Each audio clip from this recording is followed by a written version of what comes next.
তুমি কেঁদো না। যাও প্রভুকে ধূপ প্রদীপ দিয়ে প্রভুকে আরতি করে একবার প্রভুকে গৃহে মাঝে ফিরে নিয়ে আসো। আহারে হরি বল হরি বল হরি বল হরি বল।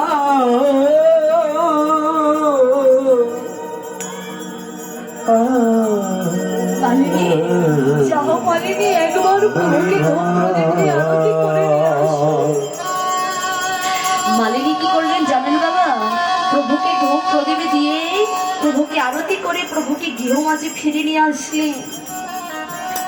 আর এমন সময় গৌর হরি তার অন্তরঙ্গ বহিরঙ্গ ভক্তদের সাথে নিয়ে হরিনামে সংকীর্তন করছে। হঠাৎ নাম করতে করতে মহাপ্রভু শ্রীবাস পণ্ডিতকে ডেকে বলছে, শ্রীবাস, ও শ্রীবাস, কি দয়াময়, দেখো শ্রীবাস, আমি তো